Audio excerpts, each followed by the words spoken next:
નમસ્કાર, હું છું કૃપા ઠક્કર. સ્વાગત છે આપનું મહત્વની ખબરમાં. દિવસભરના મહત્વના સમાચારની શરૂઆત કરીશું હેડલાઇન્સથી. અમદાવાદમાં આવેલા સિવિક સેન્ટરોને લઈને મહત્વનો નિર્ણય લેવામાં આવ્યો. તમામ નાગરિક સુવિધા કેન્દ્ર હવે સાંજે 7 વાગ્યા સુધી ખુલ્લા રહેશે. ડુંગળીના નિકાસને લઈને શક્તિસિંહના સરકાર પર પ્રહાર. સરકાર ડુંગળીની નિકાસ પરનો પ્રતિબંધ હટાવે તેવી માંગ. ગુજરાતમાં ડુંગળીના ભાવ મુદ્દે ખેડૂતોનો વિરોધ યથાવત. આત્મવિલોપનની ચીમકી આપનાર ખેડૂતોની અટકાયત. આગામી મહિને ગુજરાત વાઇબ્રન્ટ સમિટનું થશે આયોજન. ટુરિઝમ વિભાગ દ્વારા અપાઈ ખાસ માહિતી. યુએસએ બાદ ભારત પહોંચ્યો નવો વેરિયન્ટ. કેરળમાં સામે આવ્યો પ્રથમ કેસ. કોરોના મહામારીએ સમગ્ર વિશ્વમાં હાહાકાર મચાવી દીધો હતો. ભારત સહિત વિશ્વના લગભગ તમામ દેશોમાં કોરોના મહામારીના કારણે હજારોની સંખ્યામાં લોકોના મોત નીપજ્યા હતા. કોરોના મહામારીએ હાલ પણ માનવજાતનો પીછો છોડ્યો નથી તેવું લાગી રહ્યું છે, કારણ કે સમય પર આ કોવિડ-19 વાયરસના નવા વેરિયન્ટ સામે આવતા હોય છે. ત્યારે કોવિડના નવા સબ વેરિયન્ટે ચિંતા વધારી છે.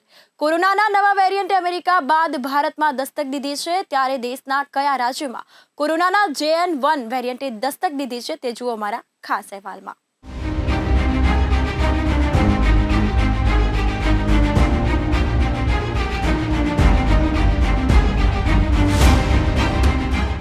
નાગરિકોને પ્રોપર્ટી ટેક્સ ભરવા, જન્મ મરણ સહિતના સર્ટિફિકેટ મેળવવામાં મુશ્કેલી ન સર્જાય તે માટે અમદાવાદમાં આવેલ નાગરિક સુવિધા કેન્દ્રને લઈ મહત્વનો નિર્ણય કરવામાં આવ્યો છે. વિગતો મુજબ અમદાવાદ કોર્પોરેશનની 7 ઝોનલ ઓફિસ સહિત વિવિધ વિસ્તારોમાં 58 સિવિક સેન્ટરો આવેલા છે. અહીં નાગરિકોને પ્રોપર્ટી ટેક્સ ભરવા, જન્મ મરણ સહિતના સર્ટિફિકેટ મેળવવામાં મુશ્કેલી ન સર્જાય તે માટે સુવિધા કેન્દ્રનો સમય વધારવાનો નિર્ણય કરવામાં આવ્યો છે.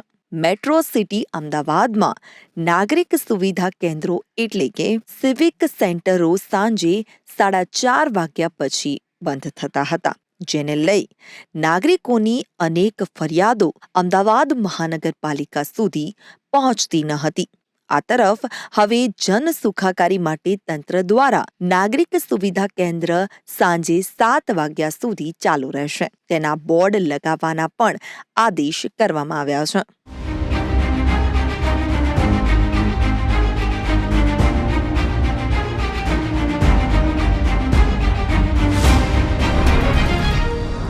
સરકારે ડુંગળીની નિકાસ પર પ્રતિબંધ મૂકતા ડુંગળીના ભાવ તળિયે ગયા હોવાથી ખેડૂતોને મોટું નુકસાન વેઠવાનો વારો આવ્યો છે, જેને લઈને ખેડૂતોમાં રોષ જોવા મળી રહ્યો છે. ત્યારે ડુંગળીની નિકાસ પરના પ્રતિબંધને લઈને કોંગ્રેસ નેતા શક્તિસિંહ ગોહિલે સરકાર પર આકરા પ્રહાર કર્યા હતા. કોંગ્રેસ પ્રદેશ પ્રમુખે સરકાર પર શું પ્રહાર કર્યા છે તે જુઓ અમારા ખાસ અહેવાલમાં.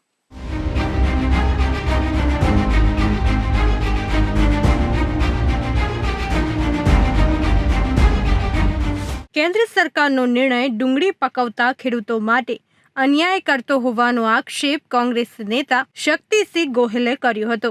તેમણે જણાવ્યું કે સરકાર ડુંગળીની નિકાસ પરનો પ્રતિબંધ હટાવે અથવા પોષણક્ષમ ભાવે ખેડૂતો પાસેથી ડુંગળીની ખરીદી કરે તેવી માંગ કોંગ્રેસ નેતા દ્વારા કરવામાં આવી હતી.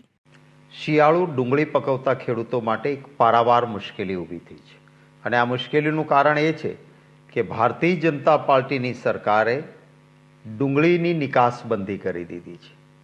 હકીકતમાં ખેડૂતના ઘરમાં જ્યારે ખેર પેદાશ આવે ત્યારે એવી નીતિ હોવી જોઈએ કે એમને ભાવ સારા મળે અને એ પછી સંગ્રહખોરો ફાયદો ન લે. એટલા માટે સરકારની નીતિ એવી હોવી જોઈએ કે સંગ્રહખોરોના ઘરમાં માલ હોય ત્યારે મોંઘવારી ન નડે, ઉપભોક્તાને તકલીફ ના પડે. પરંતુ આ સરકાર કંઈક વિચિત્ર નિર્ણય કરી રહી છે. શિયાળુ પકવતા ખેડૂતોના ઘરમાં ડુંગળી આવી છે અને એ સમયે નિકાસબંધી કરીને ખેડૂતના મોઢામાં આવેલો કોળિયો ઝૂંટવી લેવાનું કામ થયું છે. મેં 2 દિવસ પહેલાં જ આપણા વડાપ્રધાન શ્રી, જેઓ પણ ગુજરાતના છે, અને આ શિયાળુ ડુંગળી ગુજરાત અને મહારાષ્ટ્રના ખેડૂતો જ પકવે છે મોટા ભાગે, ત્યારે મેં લખ્યું છે અને વિનંતી કરી છે વડાપ્રધાનશ્રીને કે તાત્કાલિક નિકાસબંધી હટાવી લો, જેથી ખેડૂતોને પોષણક્ષમ ભાવ મળે. અને જો તમારે નિકાસબંધી ન હટાવવી હોય તો તમે ડુંગળીની નિકાસબંધી કરી ત્યારે જે ભાવ ખેડૂતને મળતો હતો એ ભાવથી તમે ખરીદી લો. તમે સરકાર કોલ્ડ સ્ટોરેજમાં રાખે, પ્રોસેસિંગ યુનિટમાં પ્રોસેસિંગ કરાવે અને રાખી લે ખરીદીને, કારણ કે ખેડૂત પાસે તો કોઈ કોલ્ડ સ્ટોરેજ નથી અને ડુંગળી એવી ખેત પેદાશ છે કે જે ઘરમાં લાંબો સમય રાખી ન શકાય, પેરિશેબલ ગુડ કહેવાય, એટલે કે જે બગડી જાય, ખરાબ થઈ જાય, નાશ પામે એ પ્રકારની વસ્તુ છે. ત્યારે ડુંગળી પકવતા ખેડૂતોને નુકસાન ન થાય આની મેં માંગણી કરી છે. કેન્દ્ર સરકારે ડુંગળીની સ્થાનિક પ્રાપ્યતા વધારવા અને ભાવ નિયંત્રણમાં રાખવા માટે 8 ડિસેમ્બર નિકાસ પર પ્રતિબંધ મૂક્યો હતો. આ પ્રતિબંધ આવતા વર્ષે 31 માર્ચ સુધી અમલમાં છે, જેના કારણે હાલ ડુંગળીના ભાવ તળિયા જતા ખેડૂતોને, ગરીબોની કસ્તુરી ડુંગળી રડાવી રહી છે. ખેડૂતોને ડુંગળીનો પોષણક્ષમ ભાવ ન મળતા ખેડૂતો ઠેર ઠેર સરકાર વિરુદ્ધ વિરોધ પ્રદર્શન પણ કરી રહ્યા છે.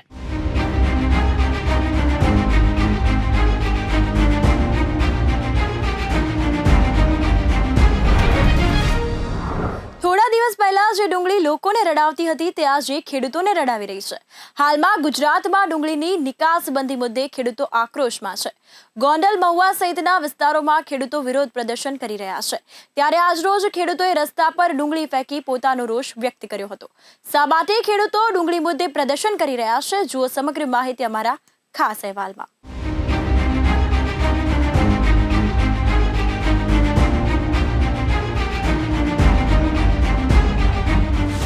સરકાર દ્વારા ડુંગળીની કરાયેલ નિકાસબંધી સામે સૌરાષ્ટ્ર, ગુજરાતના ખેડૂતોમાંથી ઉગ્ર વિરોધ ઉઠ્યો છે.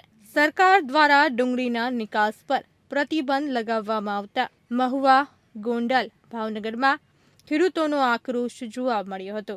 ભાવનગર સોમનાથ નેશનલ હાઈવે ઉપર ચક્કાજામ કર્યો હતો. વિરોધ પ્રદર્શનમાં મોટી સંખ્યામાં ખેડૂતો જોડાયા હતા. નિકાસ પર પ્રતિબંધ મુકાતા ખેડૂતો બોડી સંખ્યામાં હાઈવે પર ઉતરી આવેલા અને રસ્તા પર ડુંગળી ફેંકી વિરોધ પ્રદર્શન કર્યું હતું. તેઓએ વિરોધ પ્રદર્શન દરમિયાન રોડ પર ચક્કાજામ પણ કર્યો હતો. ગોંડલ માર્કેટ યાર્ડમાં સતત બીજા દિવસે ડુંગળીના ભાવ મુદ્દે ખેડૂતો દ્વારા વિરોધ કરવામાં આવ્યો હતો. ગોંડલ યાર્ડમાં વિરોધ પ્રદર્શન સમયે 10 જેટલા ખેડૂતોએ આત્મવિલોપનની ચીમકી ઉચ્ચારતા પોલીસ દોડતી થઈ હતી અને તાત્કાલિક ચીમકી ઉચ્ચારનાર ખેડૂતોની અટકાયત કરી હતી. નિકાસ પર પ્રતિબંધથી ખેડૂતોને ભારે નુકસાન થયું હોવાનું ખેડૂતો જણાવી રહ્યા છે. યાર્ડ દ્વારા ગઈકાલે ડુંગળીની આવકને મંજૂરી આપતા 32,000 થેલી લાલ ડુંગળી અને 10,000 સફેદ ડુંગળી મળી કુલ 42,000 થેલીની આવક થવા પામે છે, જેની હરાજી આજે શરૂ ન થતા ડુંગળીનો સંગ્રહ થયેલ છે. સરકારની નીતિ કાયમી માટે હાથીના દાંત જેવી રહી છે. ચાવવાના અલગ, બતાવવાના અલગ. એક બાજુ સરકાર 2022માં ખેડૂતોની આવક ડબલ કરવાની વાત કરે છે અને બીજી બાજુ જ્યારે ખેડૂતોના ખેત પેદાશના ભાવ ઉપર ગયા છે ત્યારે સરકારે એમાં કોઈને કોઈ હરકત કરી છે. છેલ્લા 5 વર્ષની જ આપણે વાત કરીએ તો અત્યારે ડુંગળીના ભાવ જ્યારે 800-900 રૂપિયા પ્રતિમણ ખેડૂતને મળતા હતા ત્યારે કેન્દ્ર સરકારે એ ડુંગળી પર નિકાસ પર પ્રતિબંધ મૂકી અને ડાયરેક્ટ 200-250 રૂપિયાએ લઈ આવી. ગયા વર્ષે તુવેરના ભાવ જ્યારે માર્કેટમાં સારા મળતા હતા ત્યારે સરકારે મ્યાનમાર, બર્માથી તુવેર આયાત કરવાનો નિર્ણય કર્યો. એના આગલા વર્ષે કપાસના ભાવ જ્યારે આપણે સૌ જાણીએ છીએ કે 2500-2600 રૂપિયાની આસપાસ જ્યારે થઈ ગયા ત્યારે જ કેન્દ્ર સરકારે નિકાસ પર પ્રતિબંધ મૂક્યો અને કપાસનો ભાવ ગગડી અને નીચે આવી ગયો. એના આગલા વર્ષે એટલે કે 2020-21ની અંદર જ્યારે ખેડૂતોની ડુંગળી માર્કેટમાં આવવાની હતી ત્યારે જ કેન્દ્ર સરકારે 5 લાખ મેટ્રિક ટન ડુંગળીની આયાત કરવાનો નિર્ણય કર્યો. એના કારણે ખેડૂતોના ભાવ જે ડુંગળીના છે એ ખેડૂતોએ રોડ પર નાખવાની પરિસ્થિતિ જેવા ભાવ થઈ ગયા હતા. ગયા વર્ષે ઘઉંના ભાવ થોડાક અપ થયા, થોડાક વધારો થયો એટલે તરત જ સરકારે નિર્ણય કર્યો કે અમારી પાસે જે ગોડાઉનની અંદર ઘઉં પડ્યા છે એને અમે ખુલ્લા માર્કેટમાં મૂકીએ છીએ. એટલે એક બાજુ સરકારે મૂકેલા ઘઉં, બીજી બાજુ ખેડૂતોના ઘઉં માર્કેટમાં આવ્યા, એના કારણે માર્કેટ ડાઉન થયું. એટલે જોયા જેવું વાત એ છે કે સરકારની નીતિ જે છે એ હંમેશા ખેડૂત વિરોધી રહી છે. ખેડૂતોને સારા ભાવ મળવાની સરકાર મોટી જાહેરાતો કરે છે, આવક ડબલ કરવાની મોટી જાહેરાતો કરે છે, પણ વાસ્તવિકતામાં જ્યારે ખેડૂતોને સારા ભાવ મળવાના થાય ત્યારે જ સરકાર એવી હરકત કરે છે કે જેના કારણે ખેડૂતે પાયમાલ થવા સિવાયનો બીજો કોઈ રસ્તો રહેતો નથી. ડુંગળીનું ઉત્પાદન કરતા ખેડૂતો છેલ્લા 5 દિવસથી આક્રોશ સાથે સરકારમાં રજૂઆત કરવા રોડ ઉપર આવ્યા છે, ત્યારે આજે ગોંડલની અંદર સરકાર દ્વારા રજૂઆત કરતા ખેડૂતો પોતાની વાત સરકાર સમક્ષ રજૂ કરતા ખેડૂતોને અટકાયત કરી અને સરકારે ખેડૂતોનો અવાજ દબાવવાનો પ્રયત્ન કર્યો છે. એને અમે સખ્ત શબ્દોની અંદર વખોડી કાઢીએ છીએ. કેન્દ્ર સરકારે ડુંગળીની નિકાસ ઉપર જે પ્રતિબંધ મૂક્યો છે એને કારણે જે ડુંગળીના ભાવ 700 થી 800 રૂપિયા 20 કિલોના હતા એ નિકાસબંધી કરતાની સાથે જ 150 થી 200 રૂપિયા જેટલો ભાવ થયો છે. એટલે ખેડૂતોને એ ભાવે ડુંગળીનું ઉત્પાદન ખર્ચ પણ નીકળતું નથી. આ ડુંગળીની આયુષ્ય ફક્ત 15 દિવસની હોય છે અને 15 દિવસની અંદર જો એને નિકાલ કરવામાં ન આવે તો ડુંગળી બગડી જતી હોય છે. ત્યારે કેન્દ્ર સરકારે સમય જવા દેવાને બદલે આજની તારીખમાં આજના દિવસની અંદર જો નિર્ણય લઈ લે તો ખેડૂતોની ડુંગળી બગડતી અટકે અને ખેડૂતો પાયમાલ થતા બચે. બીજી બાજુ ધોરાજીમાં ડુંગળીના ભાવ મુદ્દે ખેડૂતો રસ્તા પર ઉતર્યા હતા. આ દરમિયાન ધોરાજીના પૂર્વ ધારાસભ્ય લલિત વસોયાએ મહત્વનું નિવેદન આપ્યું હતું. લલિત વસોયાએ કહ્યું કે સરકાર જો ખેડૂતોનું હિત ઈચ્છતી હોય તો સરકારે કલાકોની અંદર નિકાસબંધી હટાવી લેવી જોઈએ અને સરકાર જો નિકાસ બાબતે નિર્ણય ન કરે તો તાત્કાલિક ટેકાના ભાવે ડુંગળીની ખરીદી શરૂ કરવી જોઈએ. અને વધુમાં કહ્યું કે ખેડૂતો રસ્તા ઉપર ઉતરી જાય એ સરકાર માટે શરમજનક બાબત કહી શકાય.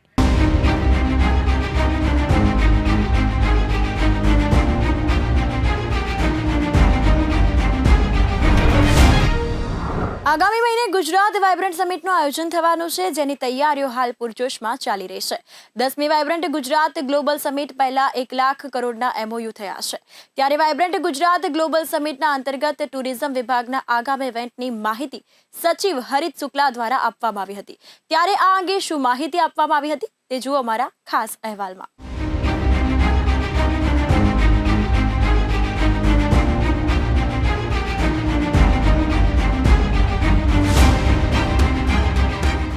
ગુજરાત આજે દુનિયામાં સૌથી ઝડપી અને સૌથી સારી રીતે વિકાસની હરણફાળ ભરવા માટે તૈયાર છે. દર 2 વર્ષે યોજાતી પરંતુ કોરોના મહામારીને કારણે 2019 બાદ 5 વર્ષે આગામી જાન્યુઆરી 2024માં યોજાનારી વાઇબ્રન્ટ ગુજરાત ગ્લોબલ ઇન્વેસ્ટર્સ સમિટમાં દેશ દુનિયાના મહેમાનોનું સ્વાગત કરવા માટે ગાંધીનગરને સજાવવામાં આવી રહ્યું છે. કે આ વખતે વાઇબ્રન્ટનું 10th એડિશન આપણે હોસ્ટ કરવા જઈ રહ્યા છીએ અને આ 10th એડિશનના સાથે સાથે એક સિરીઝ ઓફ પ્રી વાઇબ્રન્ટ ઇવેન્ટનું બી આયોજન કરવામાં આવે છે. ટુરિઝમ વિભાગ તરફથી થોડા જ સમય પહેલાં માઇસ સેક્ટરને લગતા ICPB જે એસોસિએશન છે જે આખા ઇન્ડિયામાં મીટિંગ્સ, ઇન્સેન્ટિવ, કોન્ફરન્સ, એક્ઝિબિશન્સનું આયોજન કરે છે, એના સાથે એમનું એન્યુઅલ કન્વેન્શનનું આયોજન કર્યું. એ જ શ્રૃંખલામાં હવે બીજો ઇવેન્ટ સ્ટેચ્યુ ઓફ યુનિટીમાં આપણે કરવા જઈ રહ્યા છીએ. જેમ કે આપને ખ્યાલ છે કે થોડા સમયમાં આખા ઇન્ડિયામાં ટુરિઝમનો ખૂબ સારો વિકાસ થયું છે અને ખાસ કરીને કોરોના પછી ટુરિઝમ સેક્ટરને સારું ગ્રોથ મળ્યું છે.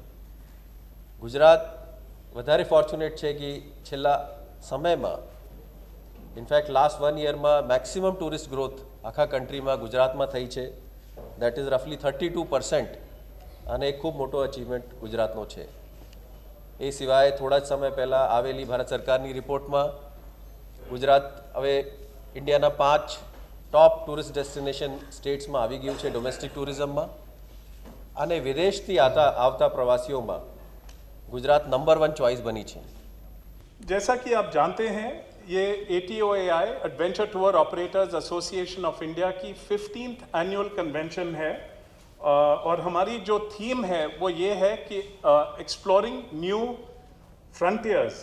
सो this convention will be organised from 16th to the 19th of December. ATOAI is a national body of adventure tour operators. हमारे 600 सदस्य हैं and we are recognized by the government of India. और हमारे देश में adventure tourism का बहुत ही potential है।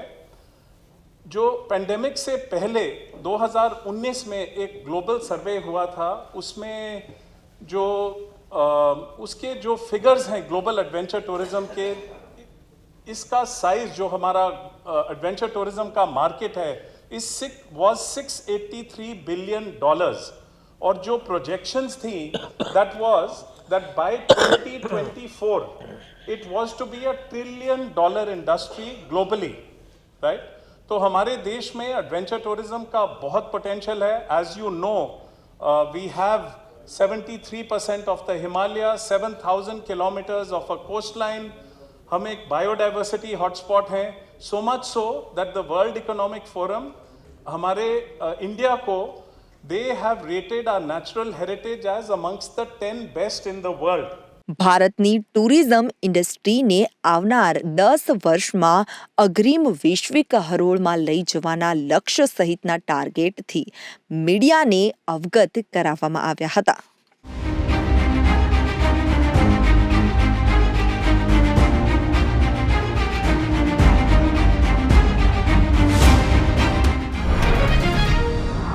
કોરોના મહામારીએ સમગ્ર વિશ્વમાં હાહાકાર મચાવી દીધો હતો। ભારત સહિત વિશ્વના લગભગ તમામ દેશોમાં કોરોના મહામારીના કારણે હજારોની સંખ્યામાં લોકોના મોત નીપજ્યા હતા। કોરોના મહામારીએ હાલ પણ માનવજાતનો પીછો છોડ્યો નથી તેવું લાગી રહ્યું છે, કારણ કે સમય સમય પર આ કોવિડ-19 વાયરસના નવા વેરિયન્ટ સામે આવતા હોય છે, ત્યારે કોવિડના નવા સબ વેરિયન્ટે ચિંતા વધારી છે। કોરોનાના નવા વેરિયન્ટે અમેરિકા બાદ ભારતમાં દસ્તક દીધી છે, ત્યારે દેશના કયા રાજ્યમાં કોરોનાના JN1 વેરિયન્ટે દસ્તક દીધી છે તે જુઓ અમારા ખાસ અહેવાલમાં।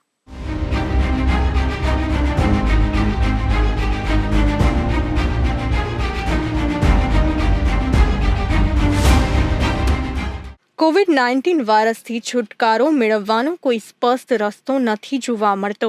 સમય સમય પર તેના નવા વેરિયન્ટ સમગ્ર વિશ્વમાં દસ્તક આપી રહ્યા છે। કોવિડના નવા સબ વેરિયન્ટ્સમાંના એક JN1એ અમેરિકાની चिंता વધારી છે, ત્યારે હવે કોવિડના નવા સબ વેરિયન્ટ્સમાંનું એક JN1એ અમેરિકા બાદ ભારતમાં પ્રવેશ કર્યો છે। અમેરિકાની चिंता વધારનારા આ સબ વેરિયન્ટનો એક કેસ ભારતના કેરળમાં સામે આવ્યો છે।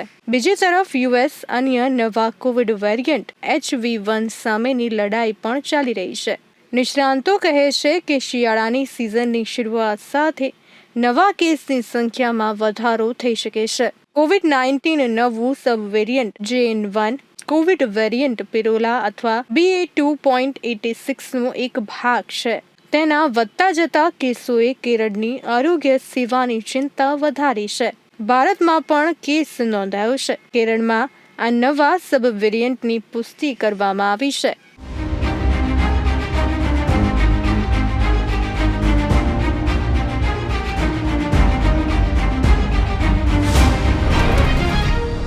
દિવસભરની મહત્વની ખબર જોવા માટે ફરી મળીશું આજ સમય, ત્યાં સુધી આપ જોતા રહો બુલેટિન ઇન્ડિયા, ભરોસો ગુજરાતનો। નમસ્કાર।